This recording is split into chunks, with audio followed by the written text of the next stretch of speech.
Our Lisa, Dahntay Jones played in the NBA for 13 seasons, won a title with the Cavs back in 2016. He joins us here on Sportsman this morning. Appreciate you hanging out with us, man. Thank you for having me. I appreciate it. We were kind of tripping on that highlight there with the siren going off. Man, that's so funny. Right, but the thing that stood out there was the play of LaMarcus Aldridge, because when he left Portland to go to San Antonio a couple years ago, it was a big deal in free agency.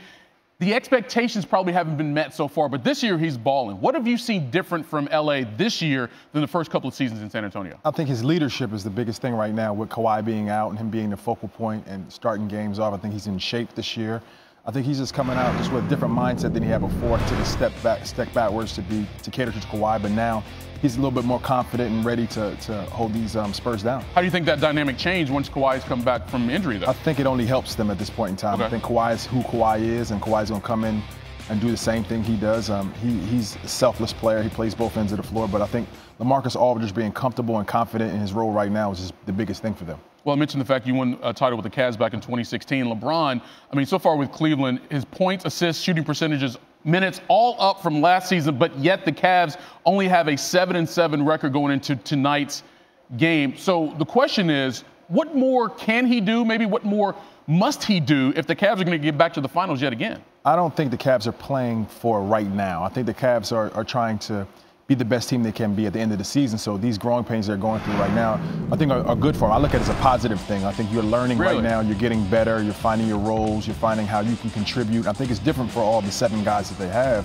But I think this is going to be a good preparation for the end of the season, because I don't think anybody in the East can beat them in a 7-game series. So I think they're destined to go back to the finals when Isaiah Thomas comes back and when all the guys learn their roles or how they can help. So with that being said, it sounds like you don't think the seeding in the Eastern Conference matters at all. Not with that team. I think that team is prepared to go deep in the playoffs and get to the finals. And it's just a matter of how you work it out and how you get prepared for the finals. I think that journey is the biggest part for them right now. Well, let me ask you this. What does this disappointing start to the season for Cavs fans, especially at 7-7, maybe say about the overall value and impact that Kyrie Irving had on that team the last couple of years now that he's gone?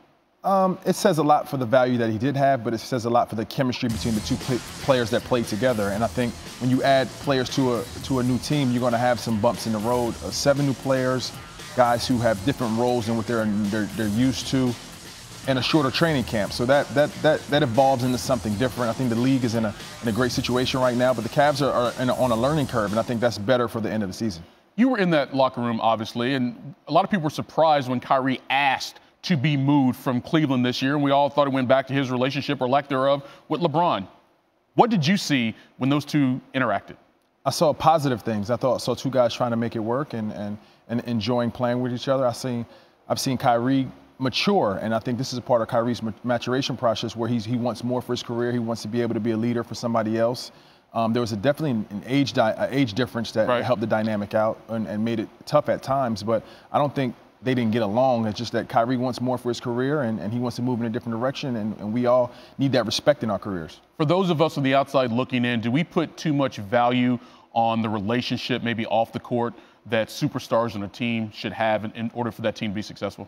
No, because I think that's a necessary evil for your team to be successful. You guys have to be able to coexist on and off the court. You have to develop bonds that it's not just a teammate relationship. You have to be accountable because that's your friend or somebody you care about. And I think that's what makes teams great, when the relationship is more of a caring relationship and in debt to a friend or somebody that I have a strong relationship with. That's what makes the bonds on the court better. And with that comes respect as well when you have issues pop up. Dahntay Jones hanging out with us here on SportsCenter. Appreciate it.